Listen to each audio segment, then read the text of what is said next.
শিক্ষকদের প্রাণনাশের হুমকির ঘটনায় ২৪ ঘন্টা পেরিয়ে গেলেও এখনো পর্যন্ত কোনো মামলা দায়ের না হওয়ায় তীব্র ক্ষোভ ছড়িয়েছে শিক্ষক সমাজ এবং ছাত্র সংগঠনের মধ্যে। অভিযোগ, বিজেপির এক পঞ্চায়েত সদস্যের বিরুদ্ধে এই গুরুতর অভিযোগ ওঠার পরও সোনামুড়া থানা এখনো কোনো পদক্ষেপ নেয়নি। এই ঘটনাকে গোটা শিক্ষক সমাজের জন্য লজ্জাজনক বলে মন্তব্য করেছেন অনেকেই। স্থানীয় সূত্রে জানা গেছে, বদলির ভয়ে শিক্ষকরা প্রকাশ্যে প্রতিবাদ বা মামলা করতে সাহস পাচ্ছেন না। ফলে পুরো বিষয়টি নিয়ে প্রশাসনের ভূমিকা নিয়েও প্রশ্ন উঠছে। এই পরিস্থিতির প্রতিবাদে বুধবার সকাল ১১টায় সোনামুড়ার এসএফআই এর পক্ষ থেকে একটি প্রতিবাদ মিছিল সংঘটিত হয়। মিছিলে বিজেপির অভিযুক্ত পঞ্চায়েত সদস্যকে অবিলম্বে গ্রেফতারের দাবি জানানো হয়। 18 সালের পর থেকে প্রতিনিয়ত ছাত্রছাত্রীরা নিরাপত্তা সংকটে ভুগছে। প্রতিনিয়ত বিজেপির গুন্ডারা, নাম করা চুনুপুরি নেতারা, মেম্বার, বিভিন্ন বুথ প্রেসিডেন্ট থেকে শুরু করে প্রধান, তারা সেই স্কুলের মধ্যে হিংসাত্মক ঘটনা ঘটিয়ে যাচ্ছে।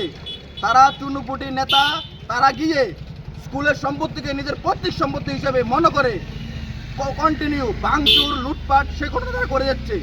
এই ঘটনারই প্রতিবাদ জানিয়ে আজকে আমাদের এই প্রতিবাদী মিছিল। শিক্ষকের সাথে আপনাদের কোনো যোগাযোগ হয়েছে না? কি অবস্থা, উনি মামলা করেছেন কিনা? এখন যেটা মামলা, আমরা সবাই জানি যে বর্তমানে এই রাজ্যের মধ্যে প্রশাসনিক ব্যবস্থা নাই বললেই চলে। থানার বড়বাবুরা বিজেপির চুন্নপুরের নেতাদের ইশারায় ওঠা বসা করেন, চলাফেরা করেন। কারণ যেখানে কোনো আক্রমণ, সন্ত্রাস সংগঠিত হয় সেখানে কিন্তু পুলিশ পৌঁছে যায় নিরাপত্তা দেওয়ার জন্য, সেই জিনিসটাকে আইনের আওতায় এনে বিচারের মাধ্যমে সেই জিনিসটাকে সমাধান করার জন্য। কিন্তু গতকালকে ঘটনা ঘটার পরে সামাজিক মাধ্যমে সেটা জিনিসটা ভাইরাল, কিন্তু পুলিশ কোনো কাউকে এখনো পর্যন্ত গ্রেপ্তার করেনি। এই ঘটনার সাথে যারাই যুক্ত তাদেরকে অতি সত্ত্বর গ্রেপ্তার করতে হবে। এবং আমরা এসএফআই ভারতীয় ছাত্র ফেডারেশন বলতে চাই, আপনারা সবাই জানেন গতকালকে এখানে টাউন হলে সোনামুড়ার মধ্যে এখানে উচ্চ শিক্ষামন্ত্রী কৃষি বর্মন এসেছিলেন।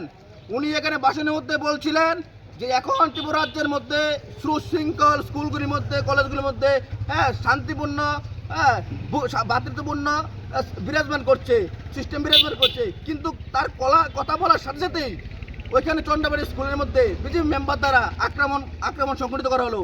কিন্তু আমরা বলতে চাই, শুধু চন্ডাবাড়ি স্কুল নয়, রাজ্যের মধ্যে প্রত্যেকটা জায়গাতে, প্রত্যেকটা স্কুলের মধ্যে, প্রত্যেকটা কলেজের মধ্যে প্রতিনিয়ত এই বিজেপির নাম করা চুনপটি নেতারা, অপদত্ত নেতারা, তারা সংগঠিত আক্রমণ তারা গণিয়ে আনছে।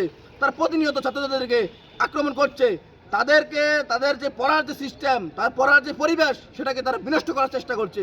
এখন আমাদের সোনামুড়া থানার যে পুলিশ রয়েছেন, ওনারা এই বিষয়ে কোনো প্রতিক্রিয়া দেখাননি।